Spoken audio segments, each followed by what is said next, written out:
All right, so today I'll be changing the window motor on the driver's side on my 2012 Ford Focus. The reason why I'll be changing it is because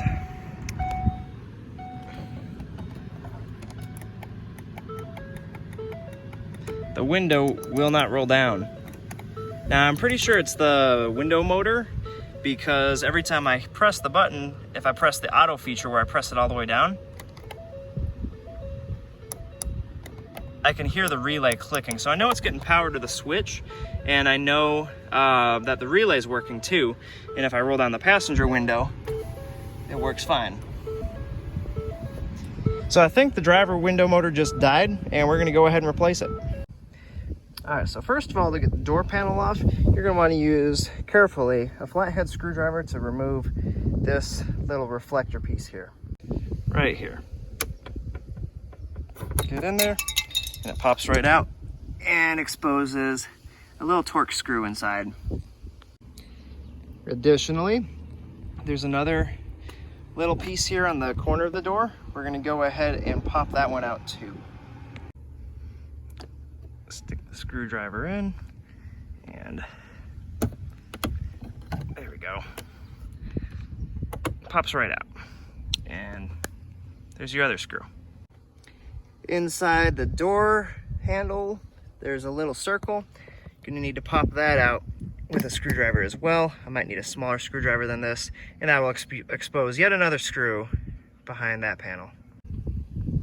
All right, now you see the little screw inside there.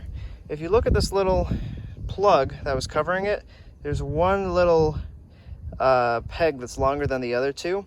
Push down on that one, which faces the front of the vehicle there, and you should be able to get this little button plug out easily. Now, starting from the front here, you're going to want to pry away this little trim piece that goes along the door handle. The reason why you want to start on the front is because there's actually a hook on the back side that goes in like that. So that's how that comes out. With that little trim piece removed, you can now lift up the switches like so. Remove the two wiring pigtails on the back of this, and we'll move it out of the way. Now what you're left with is a T25 torque screw here, here, here, here, and here. I'm gonna remove all of these T25 torques with my little T25 Torx driver here. Now on the underside here, there are just two plastic clips holding this in. Just pull out and it should release them. And now you can see that we've freed the inside door panel from the door. Up next, we're gonna have to remove the cable from behind this latch before we can take this completely off. I also almost forgot, you're gonna need to pull this piece off too. My fake tweeter here. This piece just pops out. There's two white little clips that go in behind there. Just pull it out and it comes out. All right, so releasing the door latch cable is super easy. There's just this tab right here, pull it back and push it in, and it disconnects from the door handle. Now we can remove the panel. So this is what you should be looking at now. Now we're just gonna need to carefully peel away this water shield from the inside of the door. It's just held on by some tacky glue, and you should be able to pull it away without any issues. Just be careful because you need to put it back on. All right, so here's what I've been doing. I haven't been able to film because this has been taking both my hands. So I loosened all the regulator screws. So there's one that goes in here, one that goes up here, one that goes in here, one that goes right here. This is actually on the motor. And there's one behind this little styrofoam piece that goes here. I've also removed the speakers, which were just two torque screws right there. And that got that off. The motor is back here. And normally what you would want to do is lower the window down to get this out, I believe. According to the Haynes manual I'm looking at, it says you need to take the glass out. I'm not able to do that because the window is stuck in the upright position. So what I'm doing right now is it's let me see, what size bit am I using here?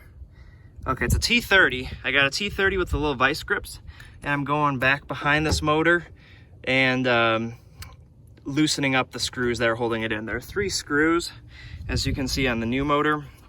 It goes in like that, and you got to remove those 3 screws. They're all T30 Torx. Then the motor just pulls out and unplugs. I have the screw in here right now holding the regulator up so that it stays closed. But we'll probably have to remove this to get the motor out. So anyway, that's what I'm working on right now. It's been a bit of a challenge, but it's coming out slowly but surely. All right, so with all those screws removed, the window motor is now free. You just got to press this little tab down to disconnect this wiring pigtail, and it should pop right out. Okay, so I did have to remove this bottom bolt to get the window motor out, but now I have the new one in, and it's lined up with the bolt holes on the back of this regulator assembly here. And I did not move the teeth, so it should be in the upright position, but I'm going to test that before I put everything back together. So now I'm just going to bolt this motor in, plug it in, bolt in the regulator, and then we're going to test it. All right, so I put this bolt back in to hold the regulator up, and there's these little holes on the other side of the regulator that the motor will snap into, so you can feel when it's in place. And when it's in place, this bolt should line up with this hole here. So that's all good. I'm gonna go ahead and start putting the bolts into the back of the motor, and then we'll plug it in and bolt up the regulator. All right, so I got the brand new motor plugged in. All the regulator screws are in, so this one, the one right here, this one, and this one. So I'm gonna go ahead and plug in the control panel here and try to roll down the windows. Moment of truth. And the window works beautifully with the brand new motor. Let's try rolling it all the way down with the auto feature. Fabulous. So that was our issue, and it is fixed now. I am absolutely thrilled. So we're just gonna go ahead and press down the tacky black stuff here and get that back on. This is easy because it's a hot day here in Texas right now. So get this panel on as good as we can, and that should be good.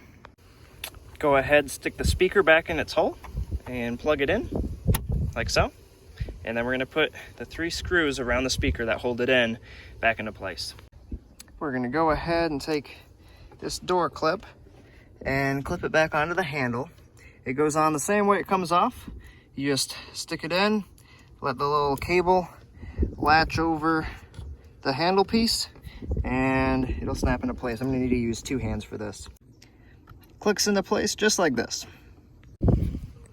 Snap the door panel back into place, and then put this little fake tweeter cover back on.